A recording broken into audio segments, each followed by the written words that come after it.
1, 2, 3. Baik, kita lanjutkan Bapak Ibu untuk yang kebutuhan dasar kedua, yaitu rasa kasih sayang dan rasa diterima. Tadi Bulan kan ngambil bekal temannya, dipanggillah sama bu gurunya. Berarti itu adalah salah satu wujud dia mencari perhatian dari gurunya. Kemudian gurunya menelponlah ibunya, Bu, anaknya tadi ngambil bekal temannya. Oh iya, besokannya asiknya dia sampai rumah, besoknya dia sekolah lagi, dikasihlah bekal yang enak-enak sama sama ibunya. Ya, kemudian bilang sendiri sama ibunya, kamu jangan kayak gitu lagi ya, boleh ya. Berarti dia itu mencari kasih sayang, ibunya jadi lebih sayang sama anaknya kan, dikasih tahu kamu nggak boleh kayak gitu. Itu perbuatannya tidak baik. Berarti itu memenuhi kebutuhan akan kasih sayang dan rasa diterima. Selanjutnya, penguasaan. Penguasaan itu berkaitan dengan harga diri, keinginan untuk dianggap, memimpin, berprestasi, diakui dan didengar. Dalam kasus Bulan tadi, ketika dia meminta bekal temannya, temannya jadinya takut nggak? Takut nggak? Terpaksa dia memberikan, apalagi Bulan ini memiliki kekuasaan di kelasnya. Ya. Kemudian dia mengambil bekal temannya, temannya takut, berarti dia memenuhi keinginan untuk berkuasa. Penguasaan yang dituju. Selanjutnya, kebutuhan dasar akan kebebasan, mandiri, memiliki pilihan, mencoba hal baru, dan mampu mengendalikan arah dunia. Nah, hal ini berkaitan dengan seperti kasus yang tadi. Saya contohkan itu satu kasus saja, biar Bapak Ibu cepat paham, ya. Nah, kebebasan ini dia bosan dengan bekal yang dikasih ibunya. Dikasih mie terus sama telur sama ibunya, bosan ya. Kasihan sekali ya itu, khususnya sampai penting gara-gara makan mie setiap hari. Terus kontennya di sebelah bekalnya spaghetti, sandwich, burger. Karena dia pengen kebebasan untuk mencicipi hal-hal yang baru, ngambillah dia makanan temannya. Berarti kebutuhan dasarnya akan kebebasan harus dipenuhi oleh dirinya sendiri. Sampai di sana paham Bapak Ibu? Nah, saya lanjutkan yang terakhir, senang. Kesenangan ini berkaitan dengan bermain, humor, antusiasme, dan tertawa. Pada kasus Bulan yang tadi, oh salah ya, pada kasus Bulan tadi, dia juga mencoba untuk memenuhi rasa senangnya. Ya, ketika dia mengambil bekal temannya, dia ketawa, hahaha, karena temannya takut, ya kan? Kemudian dia senang, temannya takut. Kemudian dia senang, temannya melapor ke gurunya. Dia senang juga karena makanan yang dia suka ternyata dia bawa oleh temannya, dia makan. Jadi dia berusaha untuk memenuhi kebutuhan akan kesenangan. Jadi 5 kebutuhan dasar manusia, Bapak Ibu sudah paham? Sudah. Semua orang memiliki kebutuhan dasar. Saya yakin semua orang memiliki kebutuhan dasar. Kelimanya ini tidak mungkin tidak. Oke, saya lanjutkan. Motivasi perilaku manusia. Seperti yang saya jelaskan tadi, ada orang yang termotivasi karena dari luar. Jadi dia termasuk ke dalam motivasi ekstrinsik. Ada motivasi dari dalam. Dia termasuk ke dalam motivasi intrinsik. Motivasi ekstrinsik untuk menghindari ketidaknyamanan. Saya nanti akan berikan contoh lagi yang berkaitan dengan Bapak Ibu. Hukuman.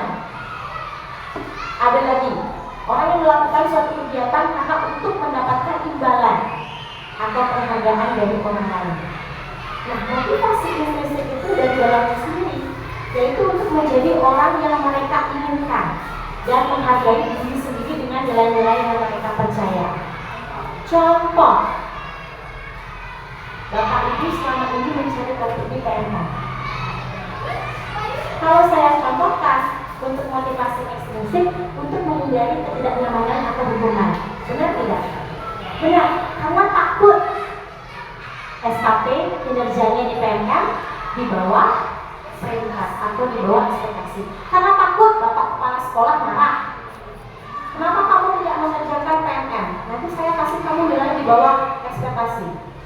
Takut kan? Itu karena takut akan hukuman. Nyaman tidak di posisi seperti itu? Tidak nyaman.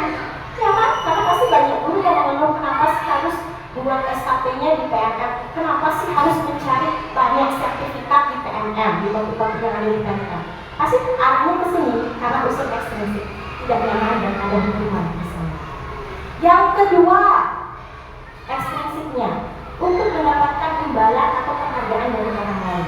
Misalnya nih, Bapak Ibu kumpul di desa, ditanya, udah berapa punya sertifikat PMM? 100? 1000? Ada teman CDP saya punya sertifikat PMM ratusan loh, puluhan lebih ratusan. Ini luar biasa sekali kan? Jadi itu adalah bentuk untuk mendapatkan penghargaan dari orang lain. Orang temennya pasti bakalan bilang, wih banyak banget loh, wih keren sekali kamu, kok bisa banyak itu dapat sertifikatnya, gimana caranya? Dan itu kan ada kepuasan tersendiri di orang itu. Itu adalah motivasi ekstrinsik. Intrinsiknya, contohnya seperti Bu Ulan. Nah, Bu Ulan, contohnya seperti Bu Ulan teman saya.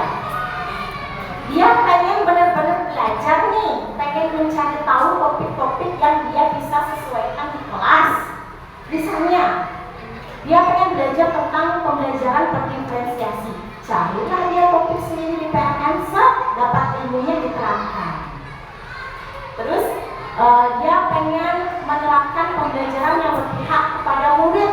Carilah dia topik di PMM, diterapkan.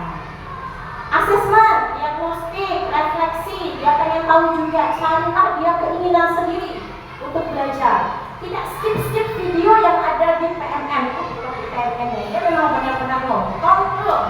Jawab refleksinya dengan baik, jawab post-testnya dengan baik, dan luar biasa predikatnya. Berarti itu adalah motivasi dari dalam diri pukulan untuk perintah dan menciptakan pembelajaran menyenangkan, aman, berdiferensiasi bagi siswanya. Tepuk tangan dulu untuk pukulan. Tapi saya yakini menurut semua itu memang dari prinsip-prinsipnya ya. Kenapa mencari topik pembelajarannya? Hari sekali Ibu. Sampai di sini paham? Saya lanjut ke materi selanjutnya. Mohon maaf ini banyak ya Bapak Ibu ya. Semoga tidak membosankan ya. Lanjut. Kita langsung menuju ke hukuman, konsekuensi, dan restitusi. Ada 3 poin penting di sini Bapak Ibu ya.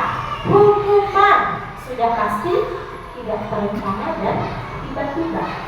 Ciri-ciri yang lainnya, murid tidak tahu apa yang akan terjadi, tidak dilibatkan dalam membuat peraturan.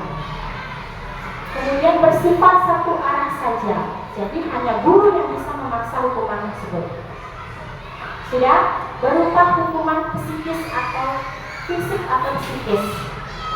Konsekuensi terencana, disepakati sesuai peraturan. Murid tetap dibuat tidak nyaman. Sikap guru selalu memonitor murid.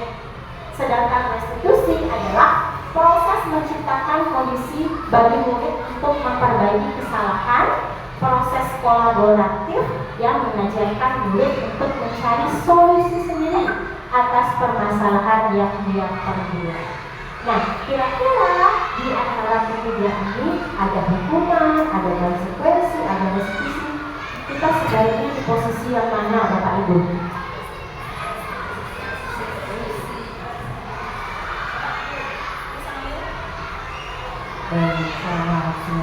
Terima kasih atas kesempatannya Ibu Guru. Kalau dari menurut pandangan saya sebagai seorang pendidik, dari ketiga hukuman, konsekuensi atau restitusi yang dijalankan sebaiknya dijalankan yang mana? Kalau menurut saya kalau bisa sih restitusi dulu. Tapi kalau kita sebelum restitusi itu sendiri, pasti ada hukuman dulu yang diberikan untuk membuat si anak itu menjadi tahu itu benar atau tidak, kemudian membuat kesepakatan bersama sebagai konsekuensi, baru kita bisa melanjutkan ke proses restitusi. Begitu, Guru, terima kasih. Terima kasih Miss Rahayu ya atas pendapatnya mengenai hukuman konsekuensi restitusi. Namun ada beberapa hal yang saya luruskan ya Miss Rahayu ya. Jadi luar biasa sekali pendapat dari Miss Rahayu. Hukuman itu dia bersifat memaksa. Jadi anak itu harus melakukan apa yang gurunya suruh. Misalkan bersihkan kamar mandi. Nah, itu hukuman. Tapi yang negatif di sini adalah berupa hukuman fisik dan psikis. Jadi apakah dengan hukuman guru tersebut kita bisa menjamin tidak mengulangi kesalahan yang sama? Tidak. Benar tidak? Bapak Ibu pernah nggak melakukan hukuman atau menerapkan hukuman sesuai tapi ternyata diulang lagi? Hukuman itu juga menyebabkan mental anak-anak itu menjadi kacau. Ada trauma. Saya sendiri adalah anak yang dulunya SD beberapa kali dihukum oleh guru. Jadi pada saat itu saya memiliki guru yang killer. Hukumannya itu adalah fisik. Sampai sekarang saya masih ingat psikis juga. Bahwa guru itu adalah guru yang killer. Apakah Bapak Ibu mau bicara seperti itu? Tidak. Nah, paham ya maksud saya? Selanjutnya konsekuensi. Ini memang dari dua arah ya. Maksudnya seperti peraturan yang ada di sekolah. Tapi siswa itu dipaksa untuk menaati juga kan. Itu juga akan menghasilkan hal-hal yang negatif, maka juga hal-hal negatif setelah itu. Dan memang betul kata Miss Rahayu, yang paling ideal itu adalah restitusi. Selanjutnya, ya. Nah, sekarang saya akan ajak Bapak Ibu untuk mengklasifikasikan apakah hal ini termasuk hukuman atau konsekuensi. Siap Bapak Ibu? Siap. Yang pertama, lari mengelilingi lapangan basket 2 kali karena terlambat hadir di sekolah. Hukuman. Oke. Selanjutnya, berdiri di depan kelas sambil mengangkat kaki 1 karena tidak bisa menjawab pertanyaan. Oh, oke, good. Bapak Ibu ternyata paham ya perbedaannya ya. Yang terakhir, kehilangan 10 menit jam istirahat untuk mengerjakan tugas karena terlambat datang dan tertinggal pelajaran selama 10 menit. Woi, Pak Oke. Tepuk tangan buat kita semua. Tapi apakah jawaban Bapak Ibu itu benar? Mari kita buktikan. Survei membuktikan. Katakan. Ya. Hebat Bapak Ibu ya, jadi benar. Yang pertama itu adalah hukuman, yang kedua hukuman, dan yang ketiga adalah konsekuensi. Terima kasih Bapak Ibu ya, berarti sudah paham perbedaannya ya. Selanjutnya, keyakinan kelas. Mengapa keyakinan kelas? Mengapa bukan peraturan kelas? Oke, ulang. Oke, silakan ulang. Saya berikan ruang kepada guru ulang untuk mencurahkan. Ya, terima kasih Bu Novi. Menurut saya, apa perbedaan atau mengapa keyakinan kelas bukan peraturan kelas? Kalau menurut saya, karena saya mengajar anak kelas 3, biasanya kalau peraturan kelas itu dia lebih otoriter. Ya, dia lebih otoriter, dia ada tahapannya harus begini. Tapi kalau keyakinan kelas mengajak anak-anak untuk lebih legowo, jadi dia bisa berekspresi sesuai dengan keinginannya dia. Kalau peraturan itu lebih sifatnya memaksa anak-anak baru. Ya, terima kasih sudah berbicara. Terima kasih. Terima kasih luar biasa sekali ya Bu Guru Wulan pemahamannya ya selama ini. Jadi betul sekali apa yang dikatakan Bu Guru Wulan. Keyakinan kelas itu sebaiknya perlu kita terapkan. Kenapa? Karena keyakinan kelas itu menunjuk lagi kepada nilai-nilai kebajikan universal seperti seperti yang tadi saya jelaskan. Nah, peraturan kelas itu bisa aja kan dibuat hanya oleh guru, oleh kepala sekolah, tanpa siswa itu tahu. Ketika itu diterapkan, otomatis siswa itu akan banyak yang melanggar, ya kan? Nah, kemudian kalau keyakinan kelas itu kita buat bersama-sama. Guru juga iya, kemudian siswa juga iya, kemudian kita sepakati nilai-nilai yang berkaitan dengan kebijakan universal sehingga itu menjadi keyakinan kelas. Ketika dilanggar oleh siswa itu, diingatkan keyakinan kelas apa yang kamu langgar, maka otomatis hal-hal yang negatif itu tidak akan terulang lagi, tidak seperti peraturan ya, Bapak Ibu ya. Nah, saya akan membagikan satu pengalaman saya yang sudah saya terapkan di kelas saya mengenai keyakinan kelas ya. Jadi pembentukan keyakinan kelas ini saya sudah lakukan pada awal tahun pembelajaran baru. Jadi tujuannya adalah kita membuat kesepakatan. Kita membuat keyakinan kelas agar anak-anak lebih tertib, lebih bertanggung jawab, lebih mandiri dalam melaksanakan pembelajaran. Langkah-langkahnya seperti apa? Nah, kalau di kelas ini saya gunakan post-it seperti ini. Jadi anak-anak saya sebarkan post-it masing-masing. Kemudian dia menuliskan masih dalam bentuk kesepakatan. Nanti ada perbedaan antara kesepakatan dan keyakinan kelas. Masih dalam bentuk kesepakatan, kemudian saya kumpulkan, saya suruh anak-anak menempel di papan tulis.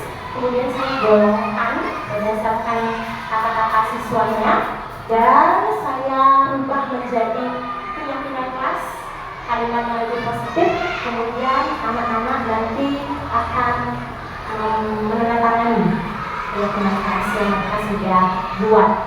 Jadi hal ini untuk meminimalisir anak-anak melakukan tindakan yang di luar kendali kita, seperti itu ya. Jadi pembentukan keyakinan kelas itu bersifat abstrak, berupa pernyataan universal, dibuat dalam pernyataan positif. Contoh, ada satu siswa waktu ini yang membuat jangan membuli teman. Jangan membuli teman itu apakah masih penetapannya ada yang positif? Bapak Ibu, ada kata jangan. Kita rubah menjadi kalimat yang positif. Jadinya apa? Siapa yang bisa? Ayo.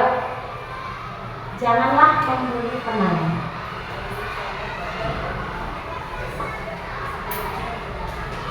Ya, jadi menurut saya sih bersikaplah baik kepada teman.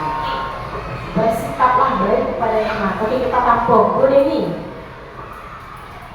Berteman tanpa membeda-bedakan. Berteman tanpa membeda-bedakan. Ada lagi yang lain? Ayo. Oke. Luar biasa Bapak Ibu. Jadi bisa kok itu dibuat ya. Bisa Bapak Ibu buat. Tapi alangkah baiknya kita ingat lagi nilai-nilai kebajikan yang tadi saya sudah terangkan. Ada nilai apa? Kalau bully itu berkaitan dengan apa? Saling menghormati dan saling menghargai. Jadi kita rubah kalimatnya. Jangan membuli teman. Jadinya saling menghormati dan menghargai. Janganlah buang sampah sembarangan. Jagalah kebersihan. Karena ada nilai-nilai kebajikan tentang kebersihan. Nah, Bapak Ibu, selanjutnya sedikit saja agar mudah diingat. Jadi jangan bertele-tele. Buanglah sampah pada tempatnya. Misalnya di depan kelas ada tempat sampah, silakan anak-anak buang di situ. Kemudian di kantin juga ada tempat sampah, silakan buang. Jadi kan tidak efektif. Kita bisa buat singkat. Janganlah kebersihan. Lanjut, sesuai dengan kondisi kelas dan sekolah sehingga mudah diterapkan. Difungsikan lagi ya, sesuai dengan kebutuhan kelas masing-masing. Semua warga sekolah atau warga kelas dilibatkan saat membuat keyakinan kelas. Pasti. Jadi semua siswa diberikan post-it untuk menulis kesepakatan kelas, kemudian kita rubah menjadi kalimat positif dan jadilah keyakinan kelas. Ada yang sudah di sini Bapak Ibu membuat keyakinan kelas? Ada? Atau mungkin sudah tapi kalimatnya masih berupa kalimat negatif? Iya, masih ada kata jangan ya, atau masih kesepakatan ya. Oke. Silakan nanti Bapak Ibu bisa rubah ya menjadi kalimat yang lebih positif. Terima kasih Bapak Ibu ya. Selanjutnya, nah ini adalah pembentukan keyakinan kelas yang saya lakukan di kelas. Saya sudah menghasilkan satu keyakinan kelas yang benar sesuai dengan kategori-kategori tadi. Yang pertama, datang tepat waktu, menjaga kebersihan kelas. Berarti nilai-nilai universal yang dituju adalah nilai kebersihan. Yang kedua, berpakaian rapi sesuai peraturan sekolah. Berarti berpakaian rapi dengan nilai kebajikan universal. Rambut rapi juga kerapian, termasuk ke dalam nilai-nilai kebajikan universal. Tertib saat proses pembelajaran berlangsung itu juga salah satu wujud dari saling menghormati, menghargai guru yang sedang berbicara ya. Menghargai guru dan teman juga termasuk ke dalam saling menghormati dan menghargai. Mengerjakan tugas dengan sungguh-sungguh juga termasuk ke dalam disiplin, mandiri, nilai-nilai kebajikan universal. Jadi kita kembalikan lagi semua ke nilai-nilai kebajikan universal yang kita yakini. Nah, setelah anak-anak sepakat dan yakin, baru kita minta tanda tangannya di bawah sini. Jadi semua anak-anak menandatangani keyakinan kelas yang kedua. Otomatis nanti ketika dia membuat kesalahan, ingatkan lagi tentang nilai-nilai kelas yang sudah disepakati bersama-sama. Seperti itu Bapak Ibu ya. Selanjutnya, 5 posisi kontrol guru. Nah ini ada yang sebagai penghukum, ada yang sebagai pembuat merasa bersalah, ada yang sebagai teman, ada yang sebagai pemantau, ada yang sebagai manajer. Setelah saya jelaskan kelima posisi kontrol guru ini, silakan Bapak Ibu merefleksikan diri masing-masing. Kira-kira saya ada di posisi mana ya? Apakah sebagai penghukum, apakah sebagai pemantau, ataukah sudah manajer? Baik, untuk yang pertama, yaitu posisi kontrol sebagai penghukum. Misalnya ini, kalau penghukum itu biasanya dia itu satu pihak aja dari guru, langsung memberikan hukuman kepada siswa. Berat, kamu silakan kamu keluar lapangan berjemur selama 1 jam. Ada yang seperti itu. Biasanya kata-katanya itu lebih ke kasar, lebih negatif dan memaksa siswa itu harus. Nah, yang ini yang perlu dihindari sebenarnya karena takutnya anak-anak menjadi trauma di masa depan. Jadi dia ingat guru yang aku tidak suka itu adalah butut, dia selalu menghukum aku, takutnya seperti itu. Contoh yang butut ya, tapi enggak, kenyataannya butut adalah guru yang teladan banget ya. Baik, selanjutnya kalau di posisi membuat merasa bersalah, biasanya bahasanya itu lebih halus. Ini biasanya bahasa halus. Kamu tidak kasihan ya sama guru? Kok kamu melakukan hal itu lagi sampai bosan guru lihat kamu di ruang BK, misalkan seperti itu. Kamu nggak kasihan ya sama guru? Nah itu sudah kalimat yang membuat merasa bersalah. Jadi murid itu merasa bahwa oh berarti aku melakukan sesuatu hal yang membuat guru itu tidak nyaman. Ya kan?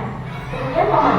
Kalau teman itu seperti kita menggunakan bahasa yang seperti itu kan kepada siswa kayak ayo dong, aku ini dong, ini bu guru, kamu jangan ya besok jangan lagi. Nanti bu guru dia nggak berani sama kepala sekolah karena punya murid yang suka terlambat. Nah, contohnya itu seperti itu. Kemudian pemantau. Nah pemantau di sini hanya memantau saja. Ketika murid melakukan kesalahan, aku tahu konsekuensinya apa.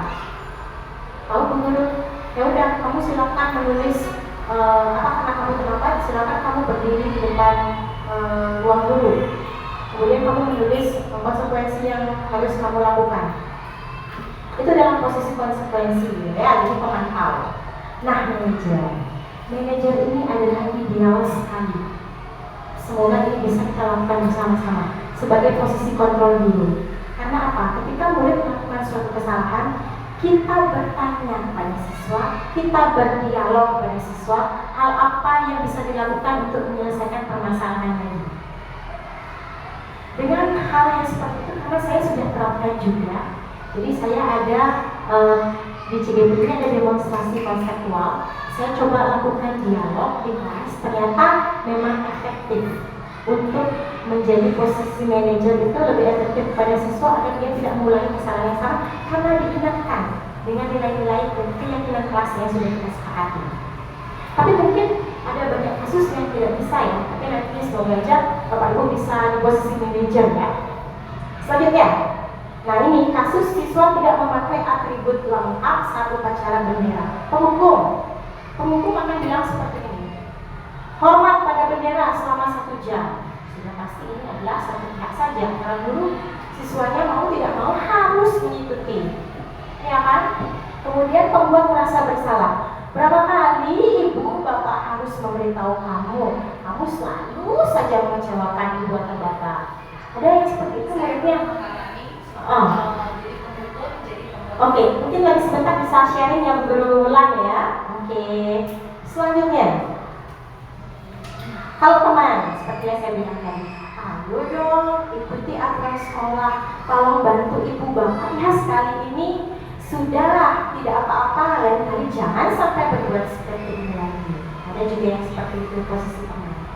Kalau posisi pemantau, kamu sudah melanggar peraturan sekolah. Kamu tahu konsekuensinya? Setelah upacara, kamu beli atributnya ke koperasi dan jangan diulangi lagi. Jadi hanya mereka saja sebagai pemantau. Nah, yang terakhir, masih dalam kasus yang sama, tidak memakai atribut lengkap saat upacara bendera. Kalau di posisi manajer kita bertanya, apakah kamu tahu kesalahanmu? Kira-kira bagaimana kamu memperbaiki kesalahanmu? Itu sudah masuk ke dalam posisi manajer. Nah, untuk lebih jelasnya, coba kita akan telaah bersama-sama, Bapak Ibu. Posisi kontrol, apakah saya kecewa sekali dengan kamu? Kira-kira apa? Ayo. Pembuat merasa bersalah. Oke, sepakat ya. Yang kedua, push up 10 kali di lapangan. Hukuman. Oke. Penghukum ya. Oke, selanjutnya, apa rencanamu untuk menyelesaikan masalah ini?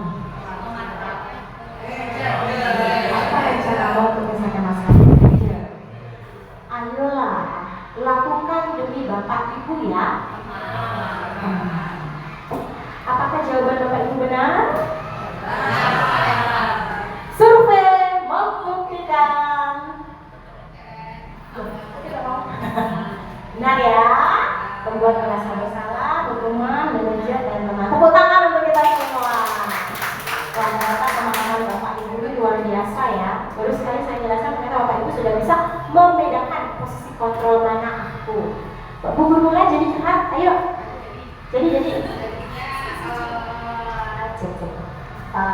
Kalau siap sedikit sama ya, itu posisi kelas KA yang sekarang itu dulu kelas 3. Itu zamannya COVID sesi 1 dan sesi 2. Itu mungkin pengalaman saya dari dulu sampai dengan saat itu bagi saya itu adalah guru yang terkejam.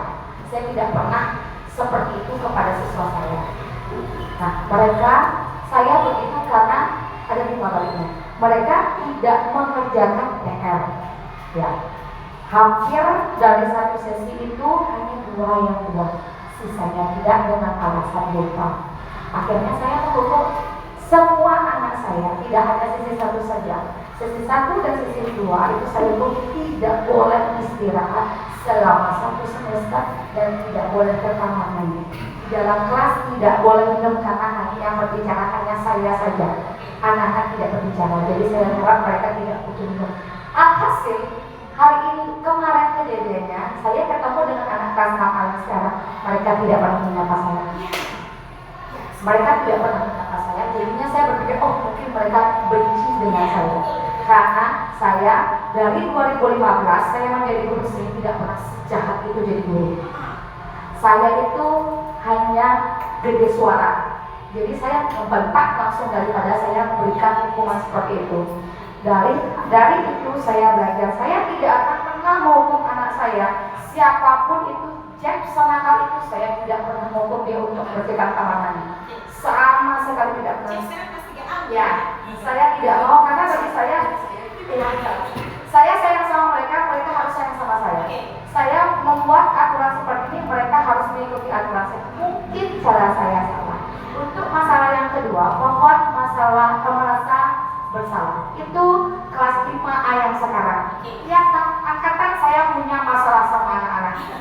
tujuan saya baik. Begitu dia naik ke kelas 4, 5 dan 6, saya mau berarti anak saya berkarakter. Tidak mau anak saya jadi ural-ugalan. Ibu tahu Asoka? Saya mengingatkan dia cuti 3 bulan, saya masuk, saya mendapat laporan dari Bu Guru Weda dan Bu Guru Nyoman. Bulan, Asoka saja yang membuat masalah. Besok lagi Asoka lagi, besok lagi Asoka lagi, sampai di sekolah sudah di gedung ini. Bu Guru, Asokanya, Bu Guru, Asokanya. Akhirnya saya bilang, Asoka, kamu gak henti-hentinya nak, kamu terus. Kalau sampai lagi sekali ibu mendengar dari guru mapal yang lain, Asoka pembuat Asoka begini, ibu tidak akan peduli dengan kamu. Mau kamu bagaimana di kelas, terserah. Akhirnya begitu dia sempat ketemu sama saya, dia berkata seperti ini, Bu Guru, saya sudah berubah. Saya sudah buat PR, saya menjadi lebih rajin. Oke, terima kasih nak, kamu sudah mendengar apa yang ibu katakan. Nah, kalau yang manajer, saya nggak tahu ini manajer aku. Kemarin terjadi suatu masalah waktu ada KKN di sini. Ada murid pasjab pukul temannya, si Yusina. Saya tanya, kenapa kamu pukul temannya, Jep? Kok kamu saja terus? Saya tes mental. Jawabannya tes mental. Pancing emosi, kepancing emosi. Tapi saya coba sabar. Kenapa kamu tes mental? Apakah kamu polisi? Apakah kamu di bidang tentara? Kamu bisa ngetes mental temannya? Ibu yang buruk tidak pernah mengecas mentalmu atau pernah menyaleh.